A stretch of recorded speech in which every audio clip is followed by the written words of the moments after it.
صاحب کیونکہ آپ دونوں فریقین سے ملے ہیں، وزیر اعظم سے بھی ملاقات کی، عمران خان سے بھی ملاقات کی، جب آج عدالت بھی درمیانی راستے کے لیے تیار ہے، دونوں ملاقاتوں کے بعد آپ کو کوئی درمیانی راستے کی امید لگتی ہے کہ عمران خان صاحب بھی فلیکسیبل ہوں ذرا آگے جانے کے لیے 14 مئی سے، اور وزیر اعظم شہباز شریف بھی فلیکسیبل ہوں ذرا پیچھے آنے کے لیے اکتوبر سے؟ بسم اللہ الرحمن الرحیم۔ ایک تو اگر سپریم کورٹ یہی کام اس وقت ہی کرتے جب انہوں نے سوموٹو ایکشن لیا تو بہت ہی اچھا ہوتا۔ اگر سپریم کورٹ فل کورٹ کا اجلاس بلاتے اور فیصلہ دیتے تو اور بھی اچھا ہوتا، لیکن بہرحال وہ وقت تو گزر گیا۔ اب بھی یہی ایک راستہ ہے کہ سیاسی جماعتوں کے درمیان الیکشن ڈیٹ پہ ڈائیلاگ ہو، اور میرا یہ خیال ہے کہ راستہ موجود ہے، اور ایسا بھی نہیں ہے کہ ہر کوئی بس اپنی اپنی جگہ پر کھڑے ہیں، ہلنے کے لیے تیار نہیں ہے، لیکن سب کو ایک سپیس دینے کی ضرورت ہے۔ پھر یہ ہے کہ یہ الیکشن ایسا نہیں ہے کہ یہ پی ڈی ایم کا مسئلہ ہے اور صرف پی ٹی آئی کا مسئلہ ہے، ہم سب اس کا سٹیک ہولڈر ہے۔ یہ کوئی ذاتی گاڑی تو نہیں ہے آپ جہاں لے جانا چاہے، یہ تو ایک ٹرین ہے جس پر ہزاروں لوگ سوار ہے۔ تو اس لیے میں سمجھتا ہوں کہ جس مسئلے کے ساتھ 23 کروڑ عوام کا تعلق ہے، وہ کوئی ادارہ یا کوئی فرد یا کوئی ایک لیڈر خود طے کرنا چاہے تو یہ انصاف نہیں ہے۔ اس لیے ہم چاہتے ہیں کہ کنسنسس کے ساتھ ہم آگے بڑھے۔ ٹھیک ہے، تو سر صاحب اس کے لیے جب آپ وزیر اعظم سے ملے تو کیا آپ یہ کہہ سکتے ہیں کہ آپ کا تاثر ہے ان سے ملنے کے بعد، یا انہوں نے کیٹیگوریکلی کہا کہ ہاں جی ہم اکتوبر کے مقابلے میں ایک سیاسی کنسنسس پیدا کرنے کے لیے پیچھے آنے کو تیار ہیں؟ وہ فلیکسیبلٹی دکھی آپ کو وزیر اعظم میں؟ شاذب، میرا یہ خیال ہے کہ ان کو ایک تو حالات کی خرابی کا احساس تو ہے اور ادراک بھی ہے، اور یہی چاہتے ہیں کہ کوئی راستہ نکلے۔ اس لیے ہم نے اسپیسیفک تاریخ پر بات نہیں کی کہ ایک 14 مئی کو ہو یا 8 اکتوبر کو ہو۔ بہرحال ہم نے اس پر زیادہ زور دیا کہ ایک ایسا راستہ ہو جو سب کے لیے قابل قبول ہو۔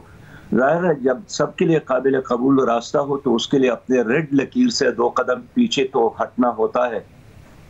اور عمران خان صاحب میں وہ فلیکسیبلٹی دکھی آپ کو کہ وہ آگے ذرا مئی سے بڑھ جائیں تاکہ ایک ہی وقت میں انتخابات ہو جائیں؟ عمران خان صاحب کا وفد جب منصورہ اسد عمر صاحب آئے تھے اپنی ٹیم کے ساتھ، تو اس کے ساتھ بھی ہم نے یہی بات کی، اور اس ٹیم کا موقف تو یہی تھا کہ ہماری پارٹی کا اپنا ایک موقف ہے، لیکن اس ہماری تجویز میں اس کو خاصا لاجک نظر آئی۔ پھر عمران خان صاحب سے ہماری ملاقات ہو گئی، اس کے ساتھ ہم نے تفصیل سے بات کی، یہاں تک کہ اگر ہم کسی ایک چیز پر متفق نہیں ہو جاتے ہیں تو یہ الیکشن بھی نصیب نہیں ہوگا، اور ماضی کو دیکھ کر یعنی وہی واقعات دوبارہ دہرائی جا سکتے ہیں، 77 کا بھی، 97 کا بھی، اور اس سے آگے اور پیچھے کا بھی۔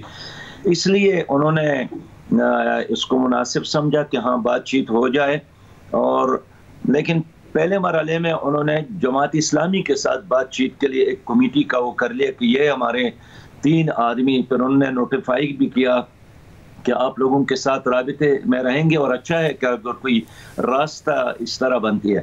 لیکن بہرحال اپنا اپنا موقف اپنی جگہ پر، نہ ہم نے کسی کو منع کیا ہے نہ کسی کو پابند کیا ہے کہ آپ بیان نہ دے، موقف کا اظہار نہ کرے، لیکن عمومی طور پر انسانوں کا مسئلہ یہی ہے کہ جب آپس میں بیٹھتے ہیں اور اخلاص ہو، نیت اچھی ہو، تو درمیان کا راستہ ضرور نکل آتا ہے۔ اور سراج الحق صاحب اب اس میں مسئلہ ہے کہ عدالت ظاہر ہے 14 مئی کا حکم دیا ہوا ہے، کل انہوں نے جماعتوں کو بلایا ہے، آپ کی جماعت بھی شامل ہے، آپ نے ان جماعتوں سے میٹنگ کے بعد جو آپ کی جماعتوں کی میٹنگ یا پھر کانفرنس کو کہیے وہ عید کے بعد رکھی ہے، اب جب کہ معاملہ ارجنٹ ہو گیا ہے تو آپ کچھ فوری طور پر سوچ رہے ہیں، کیونکہ آپ ہی نے سب سے رابطہ کیا کہ فوری طور پر کچھ کیا جائے ایک کنسنسس ڈیولپ کرنے کے لیے، عید کے بعد ہی آپ کا ارادہ؟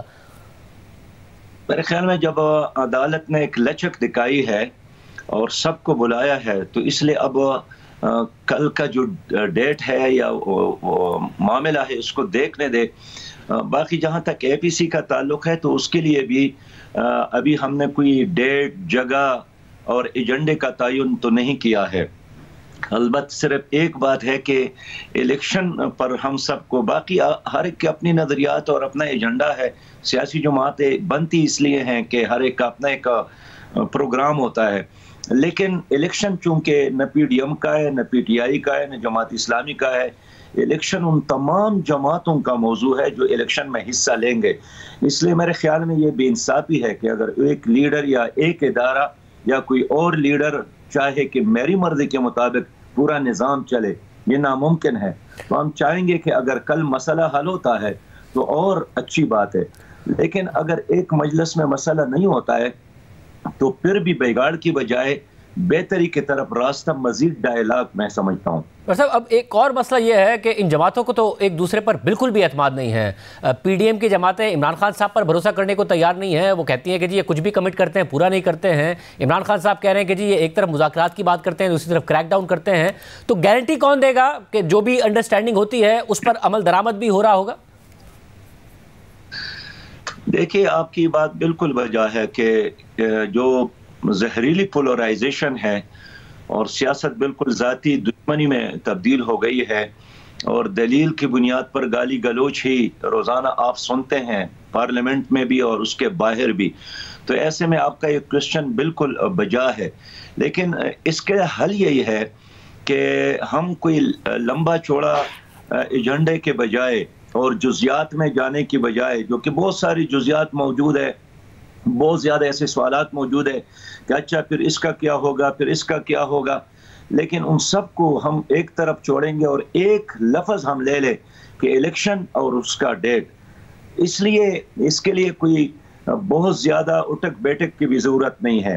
ایک فارمولے پر اگر پارٹیاں متفق ہو جائیں تو گارنٹر کے بارے میں بھی میں آپ کو بات بتا دوں کہ اب بند کمروں میں جو بھی مسئلہ ہو یا رات کے اندھیروں میں اس پر کوئی اعتماد نہیں کرتا ہے.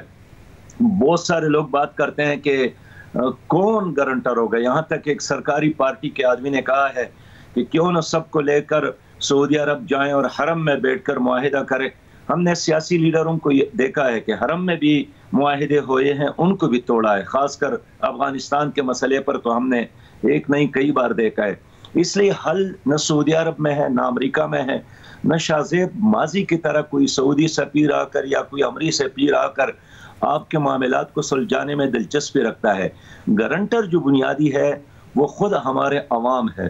اگر کوئی معاہدہ ہو جاتا ہے اور عوام اس پر گواہ بن جاتے ہیں اور وہ معاہدہ بالکل پبلک ہو جاتا ہے تو پھر خود عوام اس کی نگرانی کریں گے اور جو بھاگ جائیں گے. یہ اہم ہے. تو یعنی آپ یہ کہہ رہے ہیں کہ کیونکہ ذرا مسئلہ یہ ہے کہ سیاسی جماعتوں کو آپس میں بھروسہ نہیں، اسٹیبلشمنٹ الگ کنٹروورشل ہے اس پر بھی بھروسہ نہیں، عدلیہ بھی کنٹروورشل ہے، عدلیہ نے اپنے آپ کو کر لیا اس پر بھی بھروسہ نہیں. تو پھر جو بھی ہو عوام کے سامنے ہو، بند کمروں میں نہ ہو، عوام کے سامنے کمٹمنٹ دیں ساری جماعتیں کہ جی یہ ہوگا اور یہ تاریخیں ہوں گی اور اس طریقے سے لائے عمل ہوگا، یہ فارمولہ ہوگا.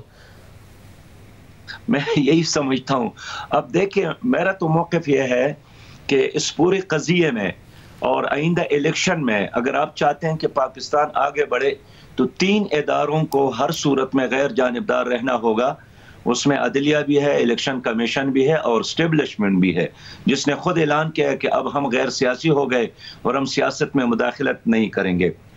باقی ان سیاسی لڑائیوں سے نقصان سیاستدانوں کا نہیں ہے. ان کے وارے نہیں آ رہے ہیں، گرمی ہو سردی ہو ماشاء اللہ ہو، اس لیے کہ وہ ایک سٹیج پر موجود ہے. اس پورے جھگڑے کا نقصان جو ہے، لڑائیوں کا نقصان، سیاسی اور معاشی افراتفری کا نقصان وہ غریب عوام کو ہے. اب دیکھیے آپ کے پارلیمنٹ میں کوئی عوامی ایشو پر بات نہیں ہوتی ہے، نہ سپریم کورٹ میں کسی عوامی ایشو پر سوموٹو ایکشن آپ دیکھتے ہیں. 100% اس وقت پارٹیوں کے درمیان جو مفادات کی لڑائی ہے اس میں یہ سارے ادارے انوالو ہو گئے ہیں.